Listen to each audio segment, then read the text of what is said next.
Hello, thanks for listening, and if you're tuning in, you're wanting to listen to our Stephen King ranking. This is the first part of 3. If you did not want to go ahead and dive right into the 3-hour-long episode, I don't blame you. This is a lot more palpable to the ears and to the time constraints that you might be feeling. So we're going to go ahead and jump right into it. This is part 1 of 3, Stephen King ranking.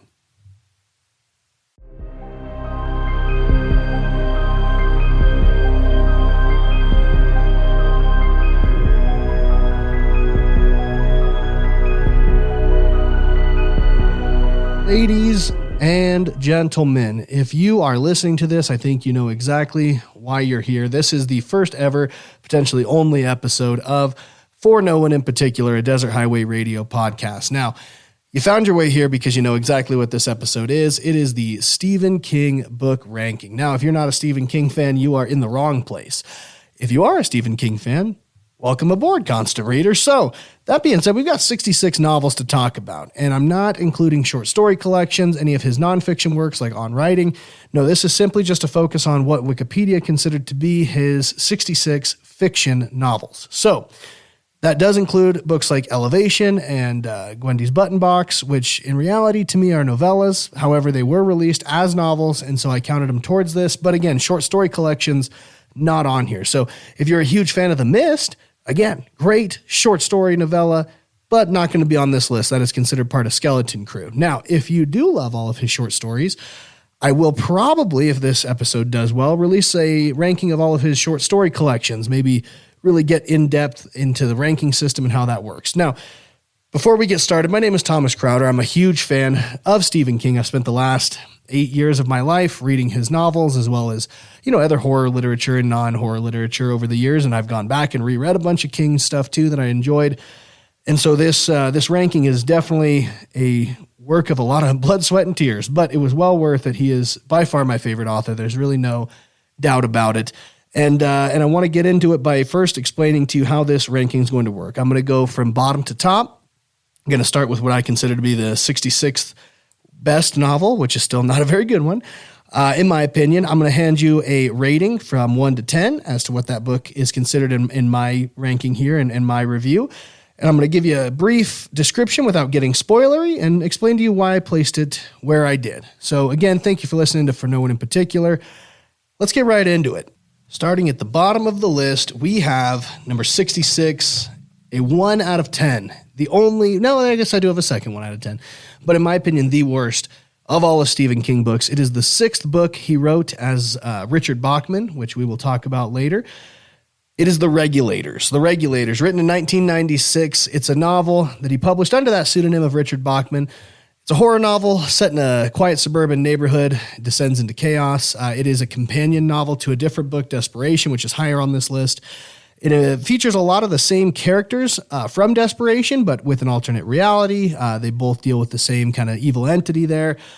And the thing is, when you look at both those novels compared together, you've got this same evil entity, the same character names, but very different characters. And I would say Desperation did a much better job with that material than Regulators did. The story to me, and I feel like a lot of people are going to be on the same page with this one, it was kind of all over the place. It was confusing, and it was just where Stephen King is very good at creating, some visual arts for your mind's eye. This one was hard to latch onto. It's just not a very well-rounded book, and in my opinion, it would be Stephen King's worst outing. When it comes to the characters, another thing that Stephen King is profoundly good at is creating characters that you fall in love with, that you can empathize with, that you can visualize. And in this one, the character development and the world building are just so lacking. And when you read Stephen King, those are kind of the two best parts about any of his novels. And so to have Regulators come out and kind of fail at the two things I would consider him to be the best at, it was just very disheartening. Now, jumping right into number 66, another 1 out of 10, we've got Dreamcatcher from 2001. If you thought this was going to be much higher on the list, I apologize, but I don't know what book you read. So Dreamcatcher, it's a Stephen King, one of his sci-fi horror novels. It blends friendship, trauma, alien invasion. You got 4 friends who they're all on this hunting trip in the Maine woods. And I will say, if there's one thing I will give Dreamcatcher credit for, the initial setup of the novel was interesting, right? You're in this cabin in the woods scenario. There's aliens happening outside. You know something's going on. There's a government military operation, all the makings of what could have been a very interesting Stephen King book. And then everything kind of falls apart. Halfway through the novel, you're kind of getting involved with, I'm just going to say shit weasels, which is, if you've read that book, you know exactly what shit weasels are. Interesting choice for, a scare. But the second they kind of leave that cabin in the woods, it all just goes downhill, in my opinion. And Stephen King will be the first to admit that a lot of the book was written right after his nearly fatal car accident in 1999, and he was heavily medicated during the process of writing this book. And I think he would be the first to admit this does affect the book's quality in a certain way. And again, it does have flashes of what I think makes King great, right? You've got friendship, trauma, this setting in Maine, but it's such an overwritten, very messy book that is, I'll be honest, hard to take seriously when again, you've got shit weasels in there that really pulls you out of it.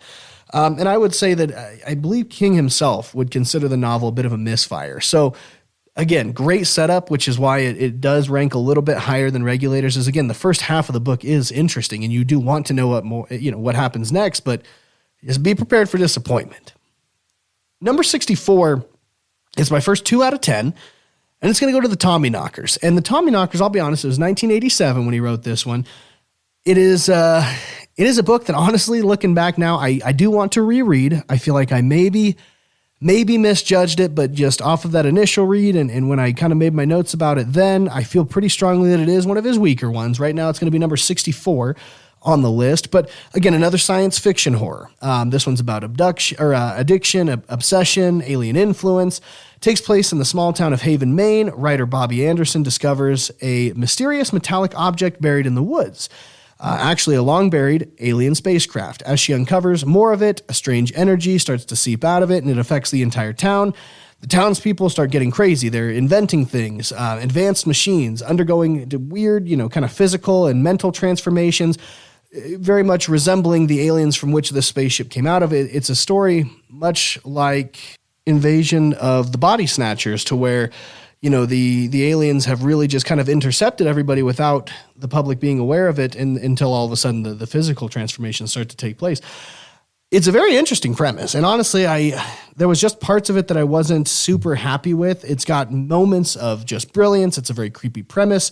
But again, bloated writing, the pacing of it is very erratic. And I think, Stephen King was the first one to say that when he wrote Tommyknockers, I think it was kind of at that height of some of his cocaine addiction. And you can tell. The book is kind of all over the place. It jumps around a lot. It's somewhat hard to follow, which again, I think a reread probably could benefit that very well. But as of right now, I'm not going to do that. I just think that, if I go back and relook at Tommyknockers, it might rank a few slots higher, but I don't see it getting much higher than 64 as of right now. Jumping into number 63, another 2 out of 10, we've got Cell. Cell was in 2006. It is about a mysterious signal known as the pulse. It's broadcast through every cell phone in the world, turning anyone who's ever heard, or to anyone who's ever hearing it, into a mindless, violent killer, essentially a zombie. Civilization obviously is collapsing within moments because this was written at a height of, the cell phone craze. 2006, everybody and their brother had cell phones. And so for King to kind of come into this with a, different kind of take on a zombie story where cell phones are playing a key role, I think it's a genius premise. The story follows Clay Riddle, a comic book artist in Boston who survives the initial chaos and sets out to find his son in Maine. Love Maine. And along the way, he joins forces with other survivors, and you're introduced to this world that is ravaged by these zombies that they call phoners. Everybody's affected by the phones. And the phoners, they evolve over time throughout the novel. They develop telepathic abilities and a hive mind. It's very interesting. And they're led by this very mysterious figure that they set up at the beginning of the novel called the Raggedy Man. They're seeing him in dreams. They don't quite know what he's all about, but it's a very creepy premise. And I think the hassle with Cell is, again, the premise is awesome. It's such a genius way of turning cell phones, on their heads, especially at this point in time where it was a very new idea. The character depth, very good. But however, it does fall apart with its pacing and its payoff. To me, If you like a good zombie apocalypse, it's fun, but if you're expecting a lot of that depth and atmosphere that you get from Stephen King, this will disappoint you. The Raggedy Man is a prime example of such an interesting villain that you don't quite understand his role in it, his powers, and by the end of the novel, you're not going to be satiated. The novel also, very interesting ending, which I'm not going to get super deep into. I do suggest that everybody reads a Stephen King book in their life. Would I suggest this one to start it off? No, but it is an interesting novel, which is why it does rank a little bit higher here. So, number 62, we've got another 3 out of 10, or maybe our first 3 out of 10, I apologize, with Lisey's story. Now, this one's going to be my first, probably hot take, I guess. Lisey's story, written in 2006. After the death of her famous novelist husband, Scott Landon, Lisey begins cleaning out his study. But what starts as a painful chore turns into a psychological and supernatural journey. As she digs through Scott's notes and memories, she uncovers disturbing truths about his traumatic childhood and the dark, otherworldly realm he calls Booyah Moon, a place of both healing and horror. And in the real world, she, at the same time, is stalked by a deranged fan who believes that Scott left behind some unpublished works. It's an interesting story, and I know for Stephen King himself, this is one of his most personal novels. I know that it was inspired by his near-death experience, and of course, what his idea would be if Tabitha, his wife, was to survive a world in which he did pass away, and what her role would be in preserving his work. And again, for a lot of readers, I think Lisey's story kind of reads as either like this deep, emotional masterpiece, or if you're more like me, it's more of a tedious, overwritten slog. But it depends on who you ask. You know, it's not for people who want that fast-paced action or clear-cut horror. But again, if you're drawn to stories of grief, memory, the complexity of love, it might resonate really deeply with you. I know for a lot of that novel, certain elements of it, especially things like Booyah Moon, it just made it harder for me to connect with it. I can deal with some supernatural elements, I can deal with sci-fi, but there was just something about it that felt, I don't know, forced if that's the right word, but it just was so goofy, I guess would be the best way to describe it, that I couldn't take it seriously, which in a novel that is supposed to be so serious, again, about grief, memory, love, I just couldn't lock in. In other novels, I feel like he does a much better job of that.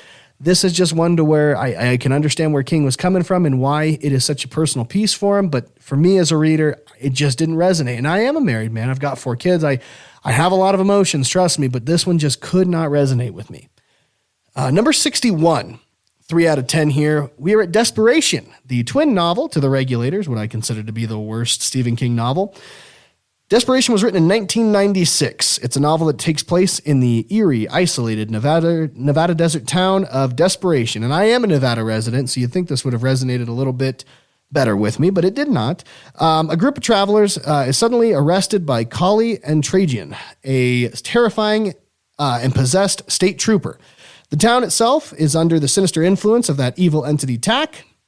And as travelers fight to survive and escape, they uncover Tak's dark history, an entity that has haunted the area for centuries and corrupts anybody who stays too long.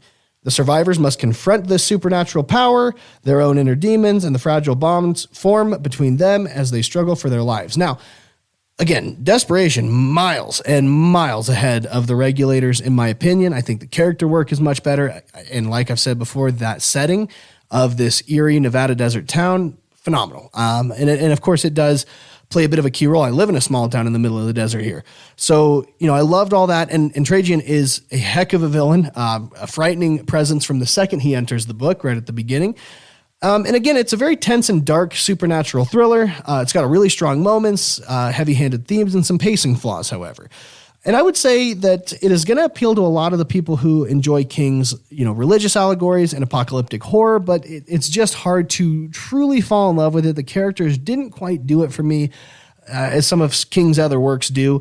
But again, it's not a horrible novel. It's 3 out of 10. I know that seems low, because I just don't think it's his strongest outing, but it is not horrible. When I talk about King novels, I definitely would say if there is one thing they all have in common, they are readable. I mean, maybe not multiple times, but they're worth at least an initial read. I was never mad that I read any of them, even Regulators. So now we're on to 60 here. 60. 4 out of 10. We've got Insomnia.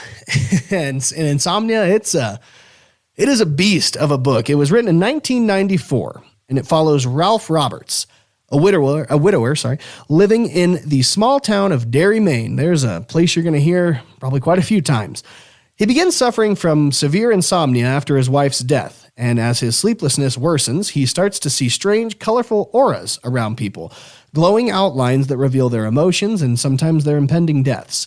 Soon, he discovers he's been involved in a cosmic battle between mysterious, otherworldly beings who manipulate fate and life itself. As he gains deeper insight into the hidden forces controlling reality, he must confront his own fears and intervene to prevent a looming catastrophe affecting his town. So, Insomnia is a book that when I read it, I was kind of on this binge of, I want to get into the Dark Tower. I've heard plenty about the Dark Tower, but before I can even begin to approach it, I know that there is a lot of connecting pieces, and I want to read all of the, not spin-offs, but all of the connecting novels prior to starting that journey, because to me, that is, his magnum opus. And so I decided to read Insomnia knowing that it had connections to the Dark Tower, but not knowing what those connections would be. And so I think a lot of the hassle for my reading of Insomnia is I was wanting so badly to have this set up and these connections. And in reality, although they play a large role in that novel, they're not as essential as I thought they were. They didn't play into what I thought they were going to be. And so I was let down in certain areas. But to look at Insomnia by itself, I would say there's one big thing that is a problem for it, and it is a very large, somewhat boring book. Again, there's some interesting mythos. I think that it's a thoughtful, atmospheric novel. It delves into themes about life and death.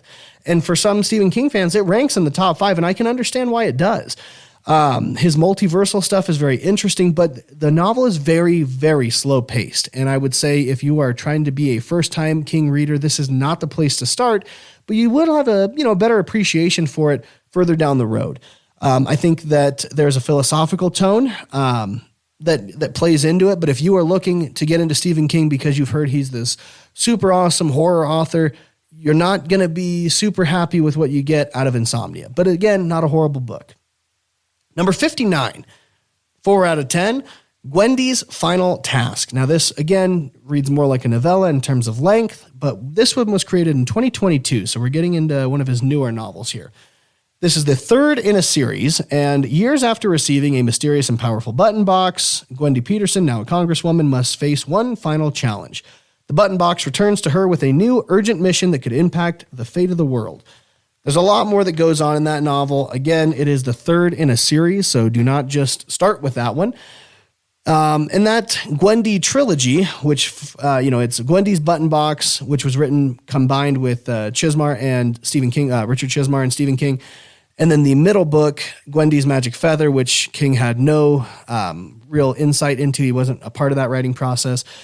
I would say Magic Feather, the second in the series, is the worst of the three by far. I thank God King had nothing to do with it. It is so abrupt. The ending is unearned. There's a lot of just random things thrown in there to a point where when you get to Gwendy's final task, it had a heavy job of taking the first novel, which I think is very good, this very mediocre second outing and trying to wrap it all up in a way that combined both of those books. And I think, it does that. It does it in a very simple, moral focused story that I guess a lot of people would probably appreciate for the themes of responsibility and sacrifice. But to me, it's just lacking in complexity and excitement. I found it to be just, again, boring. It was one of those things. The first book I liked quite a bit. The second one disappointed me. I don't know what I expected the third one to be able to do with the way it was kind of teed up, but it didn't do anything for me. I thought it was fine. I think Gwendy's a great character. I don't know. And it's also, you're dealing with novella-sized book here, so you're not going to get a lot. There's only so much story you're going to get out of it. And it definitely ups the ante in terms of what happens within it. Number 58, 4 out of 10. We've got From a Buick 8, 2002. In rural Pennsylvania, members of a state police barracks recount the strange and terrifying story of a mysterious vintage Buick Roadmaster that appeared on the property after a fatal car crash decades earlier. The car is no ordinary vehicle. It seems to be a portal to another dimension or reality. It behaves unpredictably, sometimes acting alive, producing strange lights, sounds, and even mysterious creatures. The officer's fascination turns to fear as they try to understand the Buick's origins and contain its dangerous otherworldly power. This was an interesting book. The story is told in a series of reflections between the past and the present, blending this supernatural mystery with themes of curiosity, fear, and the unknown. Buick 8, that story is appreciated because it is haunting. It's got this nostalgic atmosphere. It's got a creepy mystery. But to me, it did slow up, and it was frustrating in terms of, I guess, just the way that the setup did not match the rest of the novel. It was an interesting premise. It just could not pick up that steam. And the problem with it is, again, Stephen King, it's not his first foray into a haunted vehicle or an otherworldly vehicle. And I think Christine does a much better job. We'll talk about it later. But from a Buick 8, from right on the onset, you are interested in what the deal is with this car. Like, why is it the way it is?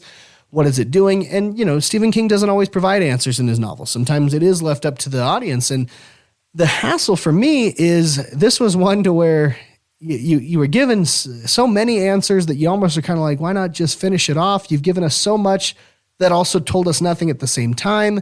There's this backstory about this obsession with the vehicle and one of the officer's kids. And it goes from very mediocre, this kid's just hearing stories, to very, extreme very quickly. And some of it does feel a little bit unearned.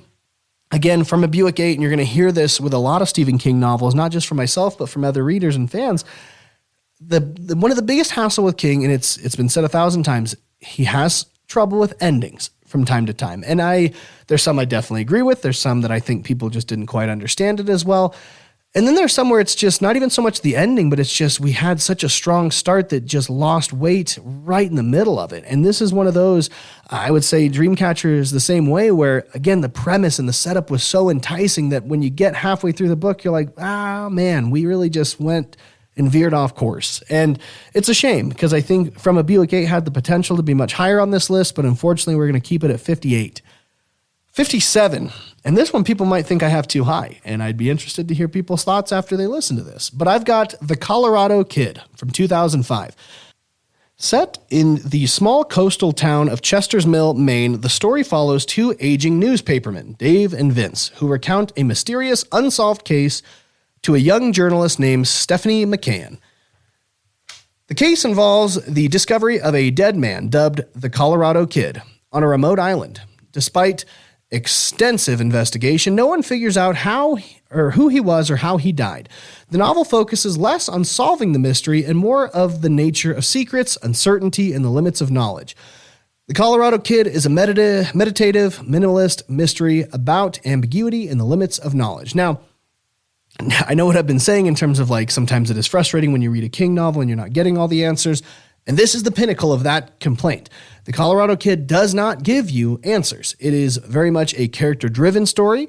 It can feel unsatisfying or slow for, again, people who want traditional suspense or horror or just answers at the end of a book. A lot of people, I know myself included, you watch unsolved mysteries on whatever, and you're frustrated because the mystery isn't solved. You want that just finality, that closure. And this is a novel that knows you want that. It's a novel that just basically depends on you needing that and refuses to give it to you. And I can completely understand how people will walk away from this novel absolutely hating it. But for me personally, I did enjoy the concept. I found that I enjoyed it very surprising considering myself. I love having answers to questions, but there was something about this novel that as much as I understood what he was going for, I was kind of on board for it. Do I think it's one of his best? No, not in the slightest. It's in the 50s, but I definitely know that I like it more than a lot of others. All right, number 56, 5 out of 10 here. We've got Thinner, written in 1984. This is the 5th Bachman book. Again, I will explain more about Richard Bachman if you don't know that backstory as we get further along into this, but Billy Halleck, a wealthy and arrogant lawyer in Massachusetts, accidentally kills an old Romani woman with his car, but uses his influence to avoid the punishment. Soon after, he begins to inexplicably lose weight, rapidly and uncontrollably. Realizing that he's been cursed by the woman's father, a member of the Romani community, he desperately tries to find a way to lift the curse before it consumes him entirely.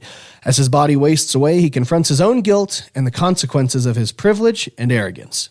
Now, Thinner, I think, is, again, one of the weaker Bachman books, 5 out of 10, number 56 on the list, but it is a tight, fast-paced story. It's got that whole cursed premise, which, again, curses and all that nowadays probably would be considered overplayed, but I think back in 1984, it wasn't an oversaturated market. And I think if you're looking for a quick read that is very interesting, this is a book to go to. The gripes with it, understandably, it is very simple. It's pretty predictable, and there's not much emotional depth. You know, you go through the book, the whole thing that you're wanting to happen is for Billy Halleck to, I don't know, fix what he's done, to come to terms that he's a bad guy, and you do slightly get it, but, you know, in terms of him learning a lesson, don't expect to be super pleased in that regard, and so I can understand the lack of emotional depth there. But it's a quick, easy read. It wasn't that bad. Thinner, 56 on the list. Number 55, 5 out of 10 here, we've got The Dark Half, written in 1989. Thad Beaumont is a successful author with a dark secret. He writes gruesome horror novels under the pseudonym George Stark. When Thad decides to retire the pseudonym and kill off George in a symbolic public event, something sinister happens. George Stark comes to life as a violent, supernatural entity determined to take over Thad's identity and life. As Stark's murderous rampage escalates, Thad must confront the dark side of himself, his own shadow self made flesh, and fight to reclaim control before Stark destroys everything he loves.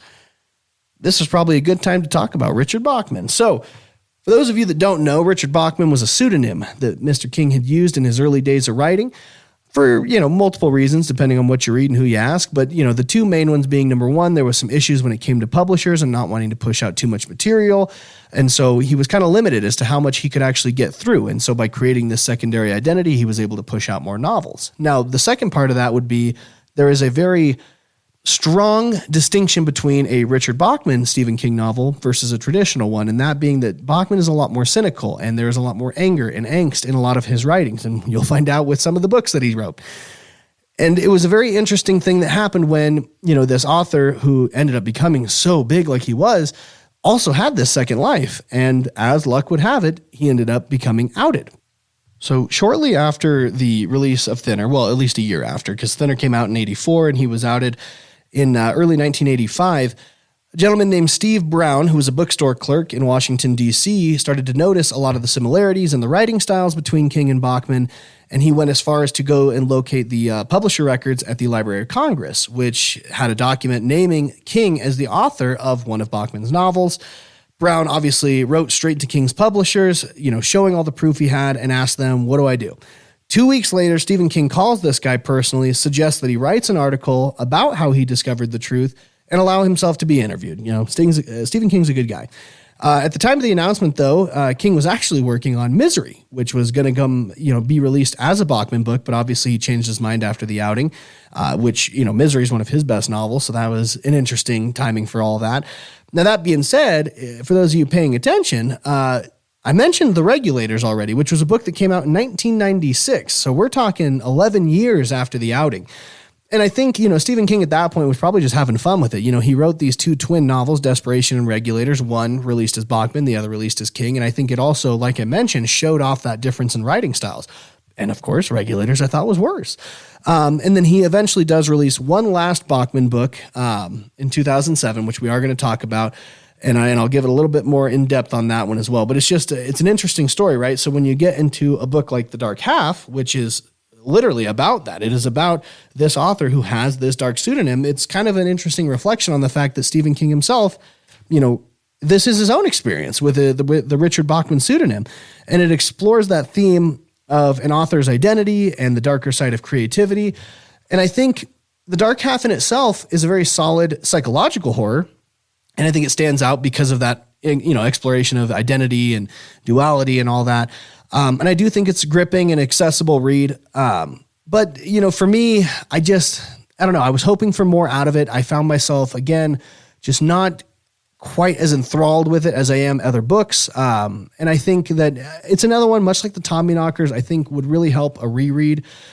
Might change its place on this list, but again, as of just a single read on it, it is going to stay at number 54 right now. Not a horrible book, but again, not quite in my top 50. So number 54, we've got a 5 out of 10, Rose Matter, 1995. So Rose Matter follows Rosie Daniels, a woman who escapes her abusive police officer husband, Norman, after 14 years of marriage. Starting over in a new city, Rosie discovers an old painting of a woman in a rose-colored gown. Rose Matter is the name of the painting, and it seems strangely alive. The painting becomes a portal to a mythic world where Rosie must confront both literal and metaphorical monsters. Meanwhile, her ex-husband Norman is obsessed and unhinged and hunts her down. The novel blends real-world suspense and dark fantasy elements as Rosie fights for her freedom and sanity. So with this one, there's pros and cons here. I think Rosie's journey from victim to independent survivor, it is a very strong core element of the novel. I will also say Norman, being just a very human antagonist. King obviously has a lot of monsters and supernatural things, but as just a regular guy, it is almost more frightening because when you read this book, Norman is unhinged. I mean, the man does things that are just they're hard to read, and it's worse because of the fact that these people exist. This is not some, made up boogeyman. This is real people. There are 1,000 Normans happening right now doing horrible things to people. And that, I think, really makes it an effective villain. And the genre blending between some of the domestic stuff with the fantasy stuff, I think it does work okay. And the painting itself is interesting. It's very symbolic, and for some people, I'm sure that hits very well. For me, however, and what kind of puts it lower on the list is that jump from the realism and the actual abuse and everything to supernatural fantasy.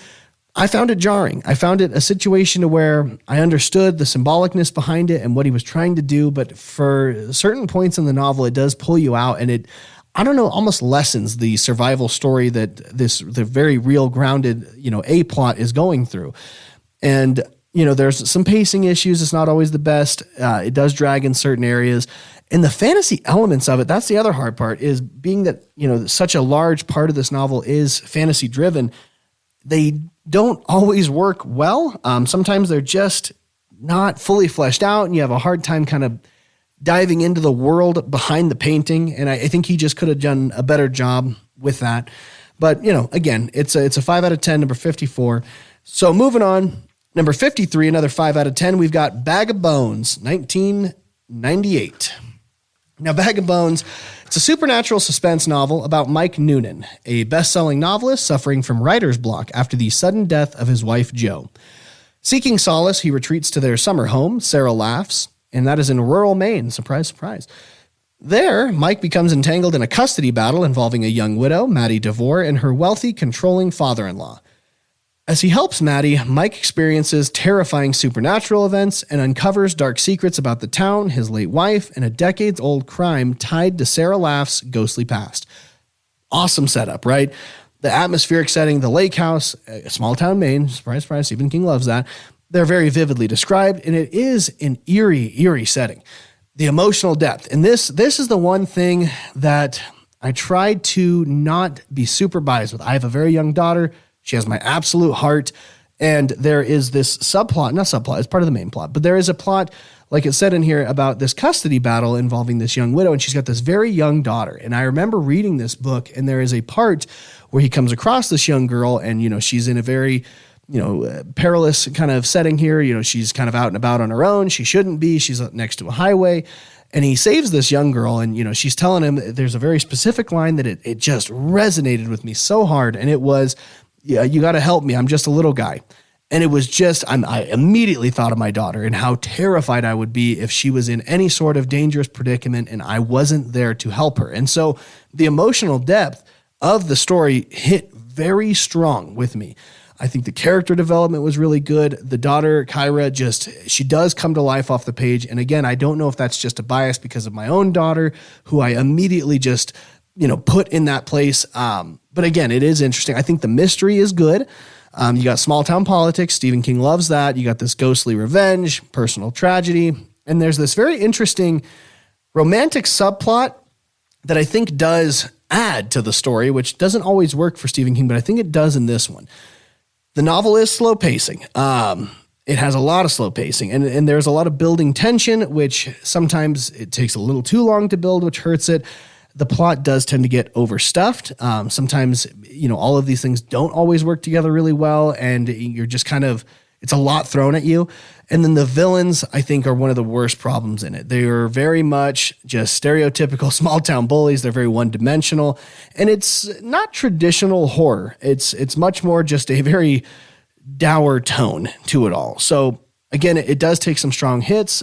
Personally, this novel hits me very hard, but I also know it's just not one of his better written ones, so it's going to stay kind of where it's at on the list. Now, real quick, I'm going to jump in here. If you are noticing that it does seem like I'm reading things off of a page, I am. For those of you that do keep up with me on social media and some other things, just know that in preparation for this ranking, I went ahead. I wanted this to be as, well thought out, well paced, with as much of my notes over the years as possible. So I did type out, it's a 66-page document I'm looking at right here. So if it does feel like I'm reading something off the page, I am, because I did not want to try to base this all off of what was in my head. I wanted to have some Spark Notes kind of stuff to go off of, just to give you the best experience. So if you are noticing that, yes, I am reading something. I typed all this. It took me weeks. So be prepared.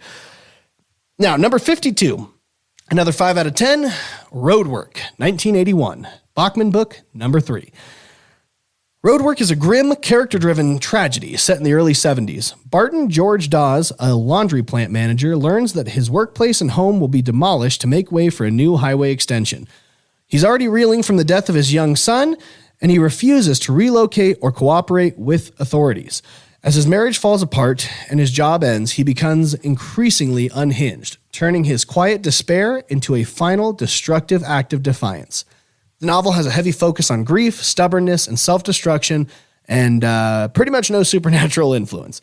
So it is a very bleak and hopeless tone. That is very Richard Bachman-esque. There's not a lot of redemption. It's very depressing. It's a very slow and uneventful book. The action is very minimal. Most of what you're going to get in this book is his thoughts and what's going on in his head rather than action, which for some people is very difficult. The protagonist himself, it's kind of hard to get on his side. Like, we've all been upset about, things that are out of our control, obviously road work being the main thing here. But, most of us aren't going to go into a stubborn, self-sabotage, to destroy everything. It's not really easy to sympathize with him. And it is not a typical King novel, which is why it was released as Bachman. So again, the scares, the supernatural twists, you're just not going to get what you're looking for. Now, when it comes to the book itself, there's a lot of high points to it. I think it's very well written. I think, although it is hard to, get on the same page as the main character, you do start to feel bad for him. And although you can't necessarily say you would do the same things he would do, you do come to an understanding with him by the end of it. And I think that does help. And you do experience his helplessness throughout it. You can see that slow, just kind of devolvement of where his brain's at and what he's willing to do. And you watch this man's self-destruction. And although you yourself hopefully cannot, live that same lifestyle, you can understand it. And I think he does a very good job of giving you this unlikable person, and you kind of get it. You wouldn't do it, but you get it. And I think that is an impressive thing that he was able to do with this story. Number 51, 5 out of 10. We've got another novella-sized book, Elevation from 2018. So this short novella-length story is set in Castle Rock, Maine. There's another one you're going to hear quite a bit. Derry and Castle Rock and Maine itself. It follows Scott Carey, a man who is mysteriously losing weight, but without changing in appearance. So similar to Thinner, but not quite. His scale keeps dropping regardless of the clothing or even heavy objects he's got. He just feels lighter in every sense. As his condition progresses, he decides to befriend some neighbors, a lesbian couple ostracized by the conservative town, and he helps them in a local running competition. So the story has a pretty heavy focus on kindness, connection, and acceptance, and it's very light on speculative elements and not really horror at all. The book has a very positive, uplifting tone. It's an interesting premise. Again, it's a lot like Thinner in terms of just this losing weight story, but it is a very hopeful and heartwarming tale. And it's very much the opposite of Thinner in that regard. It's only 150 pages, so it's a very quick read. And for those of you who aren't looking to, spend weeks and weeks reading something, this is the one for you. It tackles prejudice, friendship, and community with a lot of sincerity and empathy. And of course, you've got that classic Castle Rock setting that if you're a longtime Stephen King reader, this is a place you're used to. Now, the cons of it, though, is it's very light on plot. The weight loss and all that, don't expect to get an explanation. You're not going to get one, which, give or take, whether or not you consider that a good or bad thing is up to you. For me, this is one of those situations where I would have liked any sort of inkling as to what happened. Obviously in Thinner, it's a curse, and this one, no idea. It's not very traditional in terms of a Stephen King novel. Again, no horror, high stakes, no suspense. It is just kind of a nice, easy breezy fairy tale. And the resolution, I guess there is a resolution. It's very sentimental. There's not a lot of complexity to it that you would get in a lot of other things. And the characters are not very fleshed out. This is another situation where it's very, very one-dimensional. You've got your good guys, your bad guys, not a lot of gray. If you're into that, great. I like kind of the grayness of it all to where, yes, somebody can do bad things, but that doesn't necessarily make them evil and vice versa. You're not getting that here. It's a short read, though. Wasn't horrible. Wasn't great. Number 51. All right. Number 50, 5 out of 10. I suppose it's time to talk about her. We've got Holly from 2023. Private Detective Holly Gibney, now operating solo, takes on a chilling case during the COVID-19 pandemic. A desperate mother contacts her about her missing daughter, Bonnie Dahl. As Holly investigates, she uncovers a pattern of abductions stretching back years, all connected to seemingly ordinary college professors Rodney and Emily Harris. The narrative weaves between past and present, explores dark human behavior, grief, and the weight of societal tensions, all through Holly's resilient, emotionally nuanced perspective. I'm going to get into Holly right now. This is the best time to do it. Holly is a character that appears in a lot of Stephen King novels, and I'll probably repeat this as we talk about other novels she's in. I have a very strong take about her. I think nowadays a lot more people agree with it, and I only came across this opinion after Holly. I think Holly as a side character, phenomenal. I think she's one of the best. I think her in the Mr. Mercedes trilogy is great. I think her work in The Outsider is awesome. I think she plays very key roles, and I think she does a great job. I would also say, and again, I know this isn't a short story thing, but in her short story, If It Bleeds, which is from the short story collection, If It Bleeds, she was great in that. I think a small dose story of Holly is just easy to digest. It's very good. I do not think she is a good enough character to carry an entire novel on her own back. And I think Holly, as well as another book, which we will talk about shortly, are prime examples of that. Now, I think the book Holly itself is the worst outing for this character.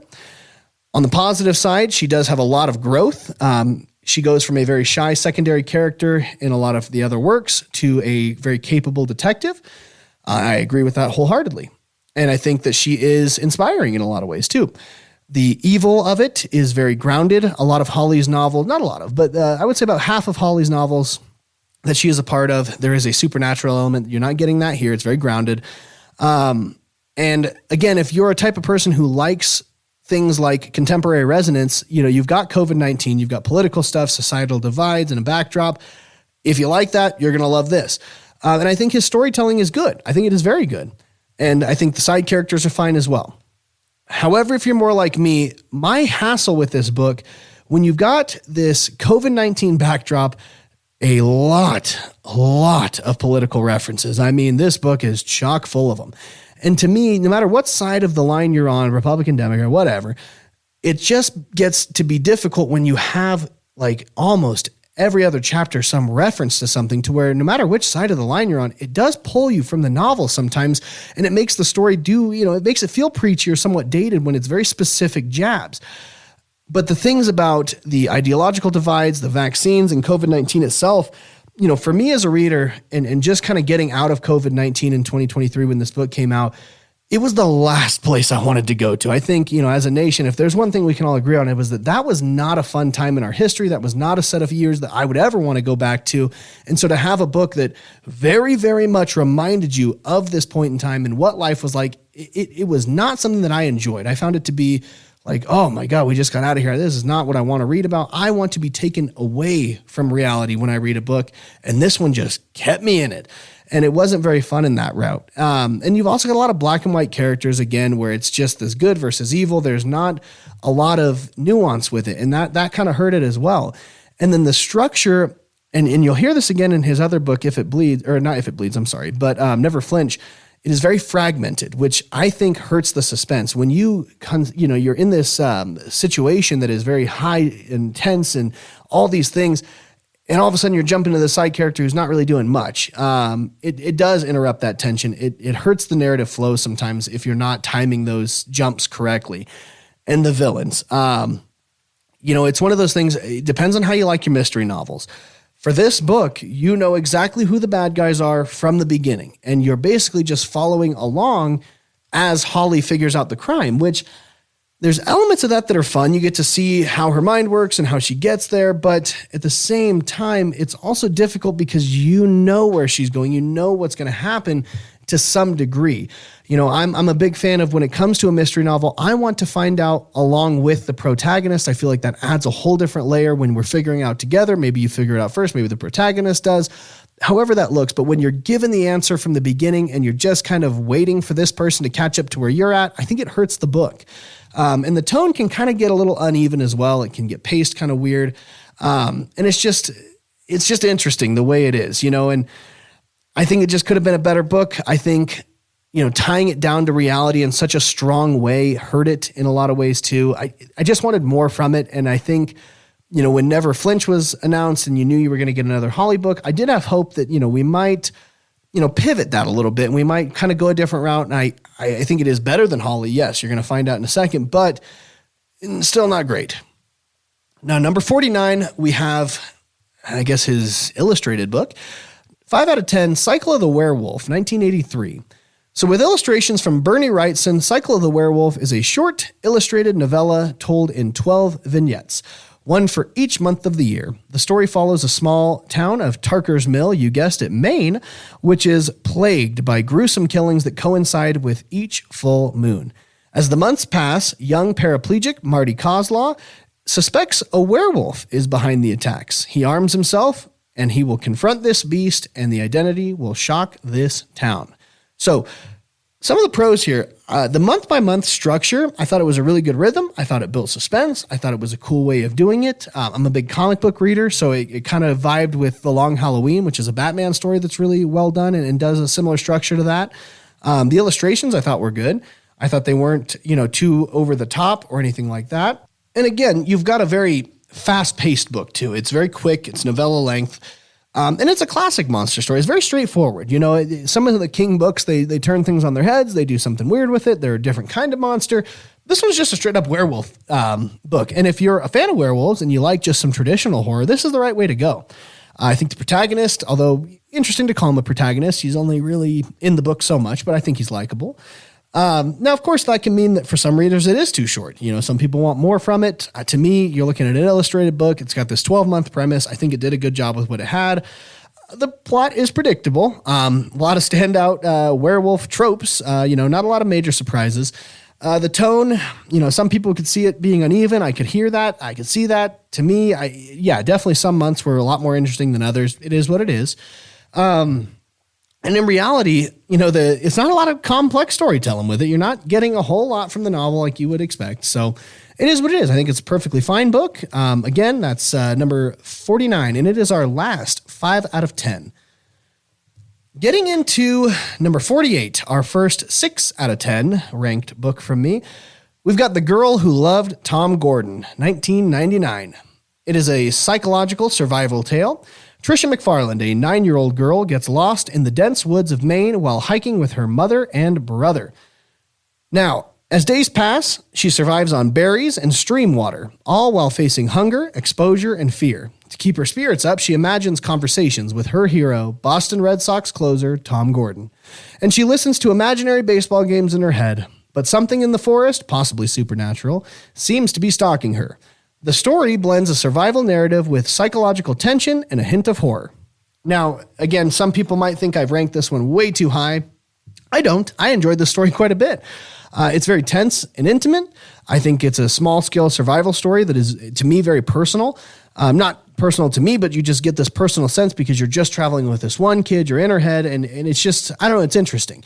The protagonist is strong. I think the young lady, while still being grounded and, basically something to where you could believe it, she is very resourceful, courageous. Do I think all kids are built like that? No, but I do think there are some. I am a Boys and Girls Club representative myself. I've met a lot of children over the years, and I have met plenty that kind of match this energy for me. And I think it's very atmospheric. His descriptions of the forest, they're very vivid, they're immersive, and it's not very long. It's a very accessible novel. I think you mix that realism and that ambiguity very well. I think there's that real world danger with that very much, is it real, is it not real, supernatural menace that lurks in the back of the book the whole time. Now, for some people, it can be very slow paced. I thought it matched the book well because you really got to go into her head in a good way. Some people think the plot is minimal. To me, I don't disagree. I definitely think there's not a whole lot of high action or big twists, but we're dealing with a survival tale of a young lady in the woods. And again, that threat is ambiguous. The thing in the woods, you're not going to get a ton of answers about it, but to me, I kind of thought that worked well. And it is very baseball heavy. So if you are not a fan of baseball references and metaphors, you're probably going to be a little lost on this one. I love baseball. I've coached it for years. I played it for years. So to me, that resonated a bit more, but I can understand why it wouldn't with some people. And that's why it's at 48. Number 47, 6 out of 10, Never Flinch, 2025. We've got our newest novel here, and we've got Holly Gibney back again. And this time we've got two cases happening at once. Case one, we've got our serial killer story. The serial killer sends a chilling letter to Buckeyes City Police threatening to kill 13 innocents and 1 guilty as vengeance for a wrongful death in prison. Case number 2, Holly is hired to protect Kate McKay, a controversial feminist speaker who's facing escalating threats from religious extremists during her book tour. Those are very different threads. One investigative, one protective. They draw Holly into a conspiracy that converges in a tense, explosive climax. Now, I rank this one higher than Holly. I think Holly Gibney continues to impress as a deeply layered and empathetic detective. Her evolution is definitely there, and I think it helps anchor the narrative. The dual plot lines definitely do weave together in a pretty decent way. I think it's got some suspenseful pacing. It does have a bit of a slow burn, but it does ramp up pretty well. And it's got realistic human villains. The antagonists, again, we've got grounded people. These are not huge monsters. And although the narratives and motivations are very twisted, they do feel plausible. And again, we've got King doing a lot of good narrative writing. It's very vivid. The tale is emotionally engaging. You've got some tension there. On the other hand, we do have some heavy-handed political themes. My hassle with King is sometimes he is a little overly heavy-handed, and it's just, again, there's a lot of moral and political commentary, and it just sometimes feels forced. I think an author does a better job of letting people come to their own terms based off things rather than handing you hey, this person's bad, this person's good based off my opinions, right? Sometimes it does get a little heavy-handed. And then some of the characters do feel stereotypical. They're just not a lot of development in certain characters, and they're just very cliched and very easy to write, I would say. And the tone and the pacing, to me, I can understand how people like the pacing of it. I think, again, like Holly, you are hurt sometimes by the way that the book is written. And it sometimes just kind of meanders at times, and the character focus shifting so rapidly can hurt it. And I know it got a lot of mixed reception among the fans as well. I think what tells a strong tale, right, is when, in terms of why I think this book is so bad, is you've got Holly, again, kind of spearheading her own novel, but it just, it's bad when she herself can't even handle it on her own. She's not an interesting enough character. So now you have to swing in this heavy B plot, which she doesn't have a lot of involvement in. And the B plot's more interesting. You've got Holly's side of the story, which again is this bodyguarding case. Got some moments for sure, but for the most part, it slogs and it hurts the novel. And the B plot, which is of course this serial killer going around doing a lot of things, it's very heavy into the judicial system and its flaws. And I think it's way interesting. That B plot was way more enticing than anything Holly was up to. And if you're not the most interesting, part of your own protagonist-driven novel, that's not going to sell well. And I think that's what hurt Never Flinch. And I know Stephen King loves this character, and I get why, because she was very endearing in her first 5 outings.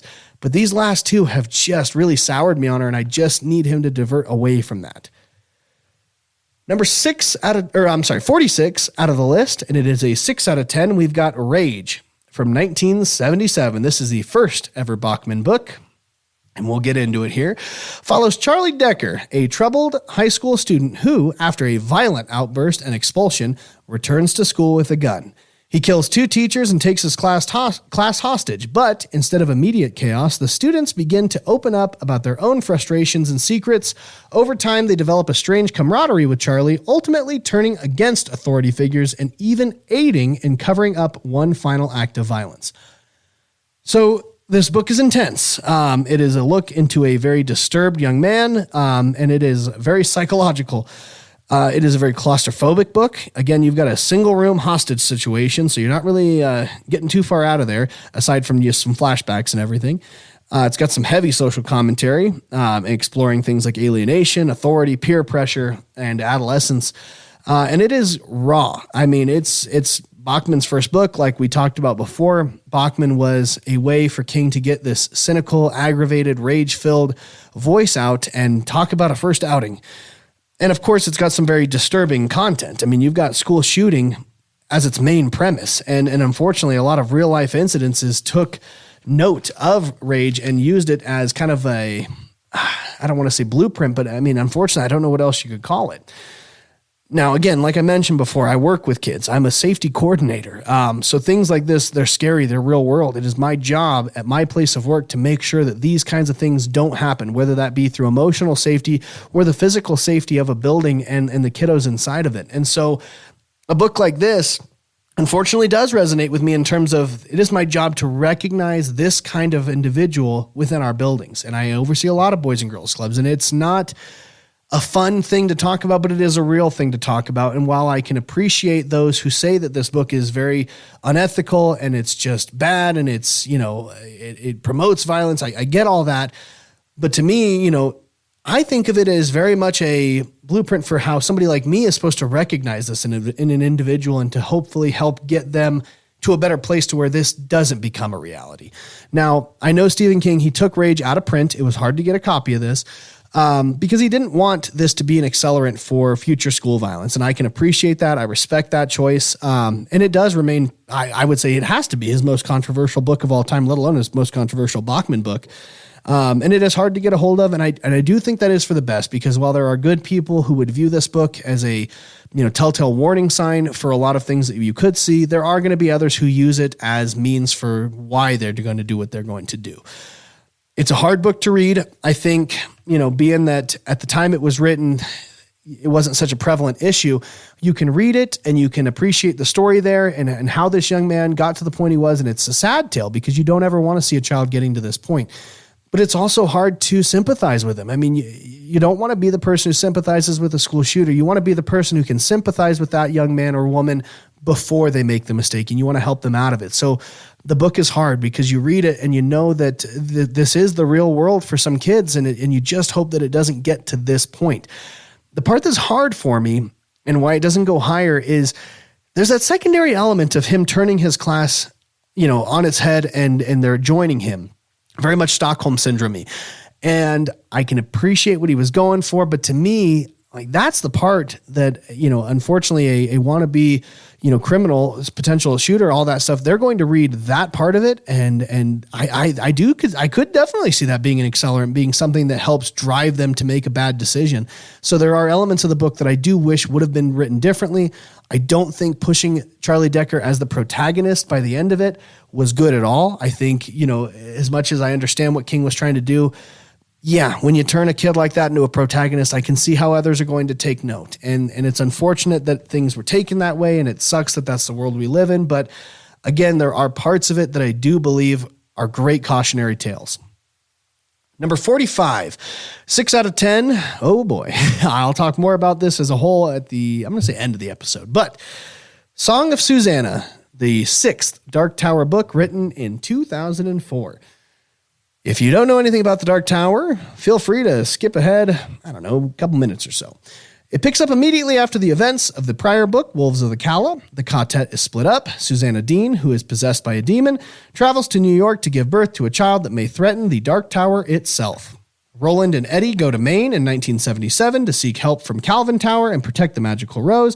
Again, if you don't know Dark Tower, this is probably very confusing. I think I'm going to not reveal too much more of the plot, mainly because if you do plan on reading the Dark Tower, you don't want to know a lot of the things that are going to happen. If you know the Dark Tower, then you already know what happens in Song of Susanna. So I think we're good here, and probably on the rest of the Dark Tower books without very in-depth descriptions. Now, it is very character-focused. You've got Susanna and her inner struggle. It's compelling. There's high stakes. Obviously, this is the penultimate book, so you've got a lot of very urgent plot threads that are going to need to be wrapped up. However, again, spoiler heavy here. Go ahead and mute me for 30 seconds. You've got Stephen King putting himself into the book, which you either love that or you hate it. I didn't mind it. I definitely wanted to make sure that whatever we did with him being, his own character was handled well, and I think he did. You've got a lot of connections to real world events. However, it does struggle from that middle book syndrome. It feels definitely like a setup rather than, its own contained story. It's definitely very much like hey, get ready for what's coming next. You got a very heavy cliffhanger ending. Again, that Stephen King insertion can be polarizing. And there's a lot of shifts in the storyline that, to me personally, they did feel disjointed. I wasn't a huge fan of a lot of what they did there. But yeah, number 45. Okay. Again, feel free to skip a couple minutes ahead here. It looks like I'm doing about 2 minutes or so per book. Number 44, 6 out of 10, The Dark Tower. That is right. The Dark Tower, book number 7, the last one in the series chronologically. We've got it coming out in 2004. It's going to go ahead and conclude the Dark Tower series. A lot of things happen. Again, I'm not going to get too heavy into it. If you've read the Dark Tower, you know what happens. If you haven't read it yet, I'm going to suggest that you read this series. It is King's, like I said, magnum opus. This is everything he wanted, and he does a great job of a huge epic thing here. Again, you've got a real grand finale here, a lot of emotional and narrative weight. Emotional impact is huge. Again, I don't want to give away too much with this one. And I think for a lot of people, a lot of the threads did pay off well, not all, but a lot. And it is, if nothing else, a bold ending. If you've read the Dark Tower series, go ahead and message me on whatever, and we can talk more about it, because Lord knows, it is fun to talk about the end of the Dark Tower. I love to hear people's takes on it and their thoughts on it. But if nothing else, it was bold. And again, there is a lot of rushed elements. Certain plot lines can feel anticlimactic, and I get that. And again, that ending is polarizing. Some people feel pretty strongly about it. I know on my initial read, I was not happy. I was, in fact, quite livid with the way that book ended. Coming to terms with it, rereading some stuff and just, I don't know, talking to other people who had read that series, who had very strong opinions. A friend of mine, John Butler, who got me hooked onto Stephen King in the first place. Dark Tower was his baby. And yeah, no, we had a lot of talks about it. And I definitely changed my anger towards it over the years, but oh boy, yeah, after as much work that goes into reading that as it does, it was difficult. And again, there's a lot of heavy crossover with a lot of books. Like I mentioned before with Insomnia, I read a lot of novels before even starting The Dark Tower because I knew there was connections there. And it can be distracting. And if you haven't read a lot of those, it's not going to take away from the story entirely, but you are going to be missing elements, and that sucks.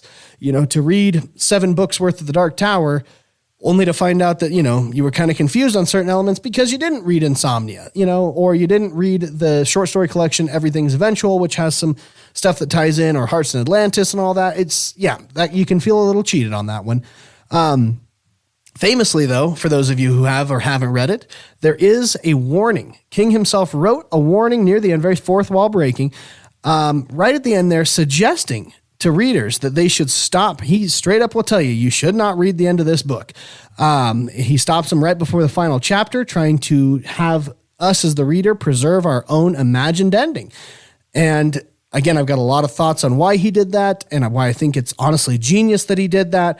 But let's be honest, who in their right mind saw that and was like, oh, okay, I'm just going to stop? Nobody did. Everybody read on. And I think that played so well into what I believe he was trying to do with that novel. Again, feel free to reach out to me. I'd love to talk to you guys more about this, but I don't want to ruin this for anybody who hasn't read The Dark Tower, who plans on it, or who maybe is going to be convinced to do it based off this episode. All right, and that's where we're going to cut it for the first part of the Stephen King rankings. Again, all 3 parts have already been released, so if you enjoyed this and you want to see what the next bunch of novels are going to be, go ahead and tune in to part 2 on Desert Highway Radio. Thank you. This has been Thomas Crowder.